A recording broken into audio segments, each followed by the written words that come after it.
Oke, siap-siap ya teman-teman, calon akuntan dan analis masa depan. Hari ini kita bakal ngelakuin investigasi mendalam. Ibaratnya nih, kita lagi jadi detektif yang membedah tempat kejadian perkara. Di sesi bedah kasus kali ini, kita bakal ngupas tuntas sebuah anomali yang lumayan misterius di Bursa Efek Indonesia. Dan ini didasarkan sama penelitian terbaru dari jurnal Risma tahun 2024. Kita bakal lihat gimana angka-angka di atas kertas itu ternyata bisa nyeritain kisah yang beda banget, tergantung batas negaranya. So, mari kita mulai penyelidikan kita. Kalian kan mahasiswa akuntansi Gen Z nih, pasti udah khatam lah ya kalau angka itu nggak pernah bohong. Tapi pertanyaannya, apa iya angka-angka itu bicara pakai bahasa yang sama di setiap situasi? Nah, inilah misteri utama kita hari ini. Bayangin aja, kalian lagi nganalisis sebuah perusahaan manufaktur, fundamentalnya kuat banget. Tapi begitu perusahaan ini ekspansi dan berstatus multinasional, indikator keuangan yang dulunya bikin harga saham roket tiba-tiba jadi, ya nggak relevan. Kok bisa aturan mainnya tiba-tiba berubah total gitu? Buat mecahin misteri ini kita punya 6 langkah investigasi. Mulai dari ngebedah kasus akuntansi internasional, nyelidikin sumber data, memecahkan kode penggerak return saham, terus masuk ke hasil buat perusahaan nasional, hasil buat korporasi multinasional, dan pastinya ditutup sama putusan akhir untuk investor. Kita bakal gerak lumayan cepat, jadi pastikan kalian tetap fokus ya. Sip, kita langsung masuk ke tahap pertama, kasus akuntansi internasional. Kita lihat gimana gejolak di pasar modal bener-bener jadi panggung utama buat investigasi kita ini. Coba deh kalian perhatiin grafik fluktuasi pasar yang liar ini. Dari 2019 sampai 2022, rata-rata ritem saham perusahaan manufaktur di BI itu pergerakannya bener-bener kayak roller coaster. Di 2019 masih nyantai di angka positif 4,43%, terus tiba-tiba anjlok parah ke minus 2,78% di 2020 gara-gara ketidakpastian global. Nah, fluktuasi yang super tajam inilah yang bikin kita mikir, sebenarnya faktor fundamental apa sih yang jadi dalang di balik layar pergerakan liar ini? Dan yang nggak boleh kita lupain, siapa sih korban utama dari roller coaster ini? Ya jelas, stock return atau return saham itu sendiri. Buat investor, ini kan ibarat holy grail atau piala sucinya mereka. Kalian pasti hafal rumusnya, cuan dari dividen ditambah capital gain dari kenaikan harga. Pas fluktuasi tajam terjadi, return inilah yang jadi taruhan utamanya. Gak ada ceritanya investor mau lempar duit mereka kalau nggak ada kepastian return kan? Lanjut ke tahap kedua, investigasi sumber data. Ibarat detektif, peneliti kita harus nyaring ratusan data di tempat kejadian perkara buat nemuin bukti yang valid. Nah, gimana cara mereka milah data? Mereka pakai metode purposive sampling yang super ketat. Bayangin, dari 221 perusahaan manufaktur di BEI, disaring habis-habisan.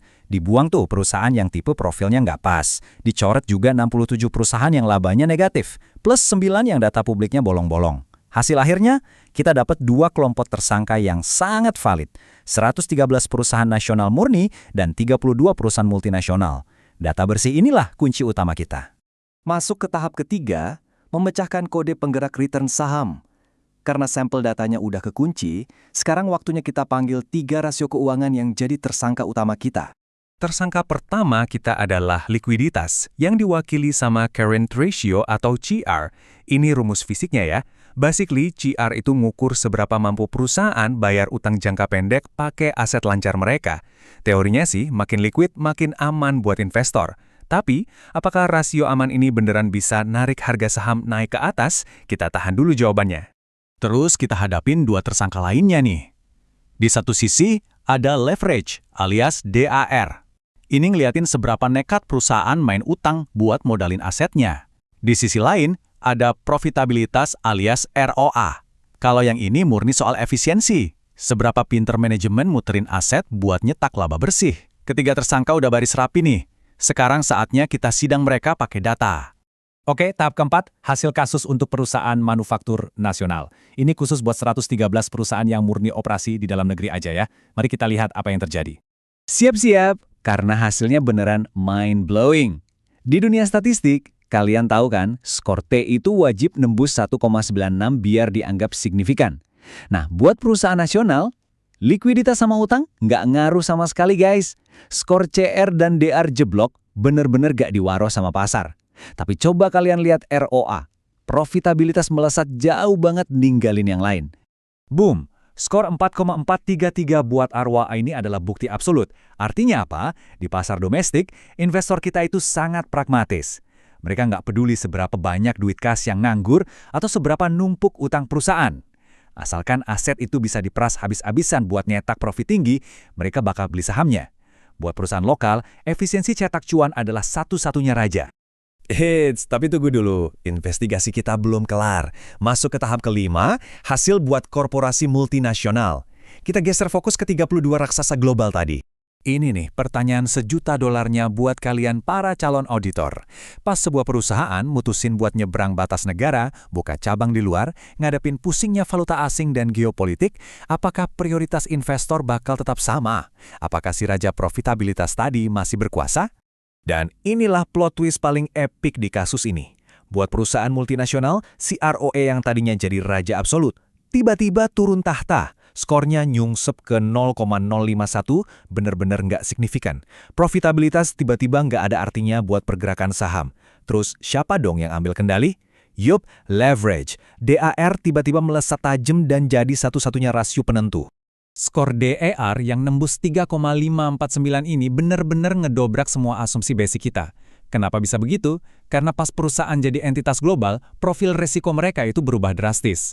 Investor itu pinter, mereka sadar kalau main di level dunia itu butuh struktur modal yang raksasa. Jadi strategi gimana perusahaan memanage utang mereka untuk ekspansi global, itulah yang nentuin hidup matinya return saham, bukan sekedar efisiensi laba lagi. Nah, kita udah sampai di ujung investigasi. Tahap ke-6, putusan akhir untuk investor. Kasus ini benar-benar ngebuka mata kita tentang dua realitas yang sangat bertolak belakang kan? Jadi, catat poin krusial ini baik-baik ya. Nggak ada satu rumus sakti yang berlaku pukul rata. Kalau nanti kalian nganalisis perusahaan yang jago kandang alias murni nasional, ya fokus aja ke efisiensi aset atau ROA mereka. Tapi, begitu klien kalian itu korporasi multinasional raksasa, tutup dulu deh laporan laba ruginya dan pelototin raca utang mereka. Strategi leverage dan risiko utang adalah bahasa utama di pasar internasional. Aku bacain kutipan langsung dari jurnalnya ya, karena ini benar-benar ngunci kesimpulan kita. Intinya tuh jelas banget, konteks operasional sebuah perusahaan itu sama pentingnya dengan angka-angka yang ada di buku besar mereka. Sebagai calon analis masa depan, kemampuan kalian buat mahamin perbedaan struktural inilah yang bakal ngebedain kalian dari sekedar pemula jadi seorang profesional sejati. Pada akhirnya, ball is in your court. Aturan mainnya jelas berubah pas batas negara dilewatin. Nah, setelah ngeliat bukti-bukti empiris yang nggak terbantahkan dari bedah kasus hari ini, masa sih kalian masih mau pakai kacamata yang sama buat nilai semua perusahaan? Aku tinggalin pertanyaan itu buat kalian renungin. Teruslah kritis, asah terus insting analisis kalian, dan pastinya sampai jumpa di bedah kasus kita yang berikutnya.